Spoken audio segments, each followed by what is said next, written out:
So guys बार बार lectures आ रहे हैं, बार बार content मिल रहा है, बार बार पढ़ने को मिल रहा है। ये बहुतों के लिए हो सकता है कि यार क्या है ना, बार बार टाइम पे लेक्चर कौन देता है, लेकिन बहुत लोगों के लिए ये ब्लेसिंग जैसा है। प्लीज़ उन लोगों को देख के कुछ सीखो, उन लोगों को देख के बहुत कुछ सीखना पड़ेगा आप सबको कि लगातार लेक्चर्स मिलना बहुत बड़ी फ़ायदेमंद वाली बात है। जो इसका फ़ायदा उठा ले वाह वाह, उसके लिए मज़ेदार है। जो ना उठा पाए जी कोई बात नहीं, आप नहीं उठा पाए, आगे भी कोई नहीं उठा पाएगा। तैयार रहना, भविष्य आपका फ़ायदा उठा लेगी। ठीक है, तो फिलहाल ध्यान देना सब लोग, जितने भी लोगों को अपना फ्यूचर को रिलेटेड सही में टेंशन है कि हाँ फ्यूचर में कुछ करना है ना, वेला नहीं घूमना, तो प्लीज़ ध्यान देना कि हम बात किसकी कर रहे हैं, एलिमिनेशन मेथड की। लास्ट लेक्चर में हमने बात करी कि सब्स्टिट्यूशन मेथड कैसे काम करेगा टू वेरिएबल इक्वेशन को सॉल्व करने के लिए। अभी हम बात करेंगे एलिमिनेशन मेथड की। तो एलिमिनेशन मेथड का प्रोसीजर बता दूं कि एलिमिनेशन मेथड काम कैसे करेगा। एलिमिनेशन मेथड हम टू वेरिएबल इक्वेशन के लिए लगा रहे हैं और टू पेयर ऑफ इक्वेशंस के लगा रहे हैं कि पेयर ऑफ इक्वेशंस के लिए हम अप्लाई कर रहे हैं। तो याद रखना, from one equation, from both equations required to remove one variable, required to remove one variable. तो देखो इस एलिमिनेशन मेथड की बात यही निराली है कि हम इसमें कोई ना कोई एक वेरिएबल एलिमिनेट कर देंगे। एक ना एक वेरिएबल दोनों इक्वेशन में हम या तो सब्ट्रैक्शन या तो एडिशन, जो भी बेटर लगे उसका यूज़ करते हुए एलिमिनेट कर देंगे। फिर after elimination of one variable, after elimination of one variable, after elimination of one variable, value of second variable should be find, value of last variable easily find out। तो found करना बहुत आसान हो जाएगा। एक वेरिएबल अगर equation से हट जाए, रिमूव हो जाए, तो इतनी सी कृपा होने के बाद सेकंड वेरिएबल निकालना बहुत आसान हो जाएगा। ठीक है, तो इसी दो इंपॉर्टेंट प्रिंसिपल के बेसिस पे हम एलिमिनेशन मेथड लगा के देखते हैं कि एलिमिनेशन मेथड कैसे हम इक्वेशंस पे अप्लाई कर सकते हैं। और सबसे इजी मेथड है जी एलिमिनेशन मेथड, जिसमें हम वेरिएबल को फाइंड करते हैं। जैसे मैं एग्जांपल में एक इक्वेशन सॉल्व करवाता हूँ, x plus Y equal to 5 और 2x minus 3y equal to 4। ध्यान से देखना कि इसमें मेरे को कोई ना कोई एक वेरिएबल एलिमिनेट करना है। जैसे मैंने फर्स्ट और सेकंड इक्वेशन में मैंने टारगेट कर लिया कि एलिमिनेट करना है x, एलिमिनेट x या y को एलिमिनेट करना चाहता हूँ, कुछ भी जो आपको ठीक लगे। जैसे मैं x अगर मैंने पहले बोल दिया तो x को एलिमिनेट कर लेते हैं। तो x को एलिमिनेट करने के लिए दोनों को इक्वल होना इंपॉर्टेंट है। तो इक्वेशन में यहाँ पे तो 2x है, यहाँ पे अकेला x है, तो इसको x को बराबर तो करना पड़ेगा।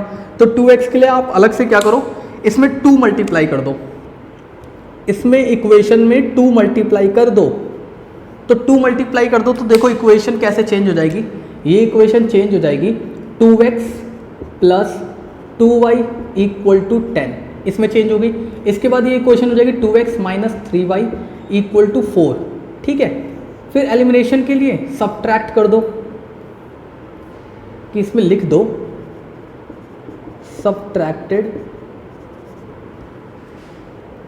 सब्ट्रैक्टेड, ये हमारी इक्वेशन जो है थर्ड हो जाएगी और ये जो है हमारी सेकंड। तो subtracted second from third equation. ठीक है, ये स्टेटमेंट का भी बहुत बड़ा रोल है, प्लीज़ स्टेटमेंट लिखना मत भूलना। तो subtracted second from third equation, तो सब्ट्रैक्ट करने के लिए माइनस का साइन लगाओगे और फिर यहाँ से 2x से 2x cancel, minus minus plus हो जाएगा और फिर प्लस 3y प्लस 2y कितना हो जाएगा 10y। ठीक है, तो माइनस माइनस प्लस हो गया, प्लस 10y हो गया और फिर माइनस इधर लगेगा तो 10 माइनस 4 हो जाएगा 6। तो y की वैल्यू आ जाएगी 6/10, y की वैल्यू आ गई 6/10। तो बहुत ईजी था, इक्वल करके एक वेरिएबल एलिमिनेट कर दिया और फिर दूसरा वेरिएबल 6/10 आ गया वैल्यू। बहुत ही कमाल था। इस वेरिएबल का यूज़ कर लो किसी भी इक्वेशन में पुट करके। जैसे मैं फर्स्ट इक्वेशन में पुट कर रहा हूँ, put in second equation, put in equation first. तो फर्स्ट इक्वेशन में जब आप पुट करोगे तो देखोगे x अपनी जगह ठीक है, y की जगह 6/10 इक्वल टू 5। अब आगे सॉल्व करेंगे तो 5 माइनस में 6/10 और फिर यहाँ पे एल्शियम लेके 10 5 50 माइनस 6/10, तो ये हो जाएगा 44/10। तो x की वैल्यू आ गई 44 अपॉन में 10, तो x आ गया और y आ गया, इतना आसानी से आ गया। तो प्लीज़ इसको नोट डाउन कर लो ढंग से और देखो, आसान बहुत था। और जिसे अभी भी थोड़ी बहुत कमी लग रही हो कि यार कोई स्टेप कमी रह गई, तो देखो वो कमी हम सेकंड एग्जाम्पल में सॉल्व करते हैं। ध्यान देना, सेकंड एग्जाम्पल,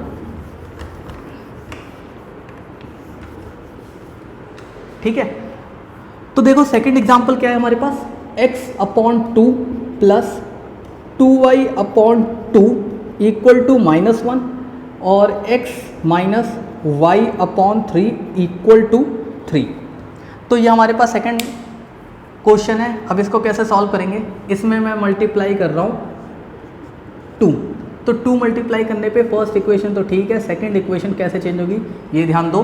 तो सेकंड इक्वेशन चेंज हो जाएगी 2x, जब हम 2 मल्टीप्लाई करें तो ओवरऑल इक्वेशन के सारे टर्म से मल्टीप्लाई होगी। जरूरी नहीं जिस वेरिएबल को आप मल्टीप्लाई कर रहे हो, जिस वेरिएबल के लिए कर रहे हो सिर्फ उसी से मल्टीप्लाई करना है, पूरा इक्वेशन मल्टीप्लाई होगा। तो 2x माइनस में 2y अपॉन में 3 इक्वल टू 6, ये थर्ड इक्वेशन, ठीक है। फिर इसके बाद क्या करोगे, adding first and third equation. तो इक्वेशन के हालात देखकर जो बेहतर लगे कि सब्ट्रैक्ट करने पे y रिमूव हो रहा है कि एडिशन करने पे y रिमूव हो रहा है, वो आपको करना है। जैसे मैं यहाँ पे डायरेक्टली इक्वेशन देख रहा हूँ, ये -2y अपॉन 3 है प्लस 2y अपॉन 2 है, तो ये रिमूव कैसे होगा, ये तो बहुत प्रॉब्लम हो जाएगी। तो इसको थोड़ा इजी करने के लिए हमें कुछ और काम करना पड़ेगा, क्योंकि यहाँ पे डिवाइड में 2 है, यहाँ पे डिवाइड में 3 है। देखो इसको आसान बनाने के लिए हम बहुत कुछ कर सकते हैं, जैसे कि ये y अपॉन 3 है ना, इसको y अपॉन 2 कर लो, y अपॉन 2 कर लो। मेन चीज़ है समझना, समझ में आ जाएगा। अब रिमूव हो जाएगा, इक्वेशन आपको ऐसे मिलेगा, जैसा है वैसा, जो आ गया था कंडीशन वैसी कंडीशन अभी फिलहाल नहीं मिलेगी, आएगी तो हम हैं, ठीक है, सारे क्वेश्चन करवाएंगे। तो 2x माइनस 2y है, adding first and third equation, first and third equation add करेंगे तो -2y और प्लस 2y कैंसिल हो जाएगा, और फिर 2x और प्लस में x अपॉन 2 ऐड हो जाएगा, और दूसरी तरफ -1 प्लस 6 ऐड हो जाएगा, -1 प्लस 6 ऐड हो जाएगा। तो यहाँ पे 2 टू द 4x प्लस में x अपॉन में 2 इक्वल टू प्लस 5। इसको सॉल्व करेंगे तो ये हो जाएगा 5x अपॉन 2 इक्वल टू 5, तो ये हो जाएगा 5x इक्वल टू 10, x की वैल्यू आएगी 10 अपॉन 5, तो 5 से 10 गया 2 टाइम में, तो x की वैल्यू जी आ गई 2, ये नोट कर लेना, x की वैल्यू 2 आ गई, x की वैल्यू 2 आ गई, बल्ले बल्ले, ये क्लियर है, x की वैल्यू 2 आ जाएगी।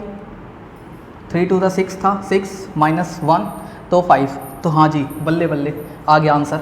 तो इसको एक बार नोट कर लो और फिर हम y की वेरिएबल निकालते हैं। y का वेरिएबल देखो कैसे निकलेगा, x की वैल्यू याद रखना क्या आई है 5, x की वैल्यू 5 आई है ना, उम्मीद तो है x की वैल्यू 5 आई है। तो देखो x की वैल्यू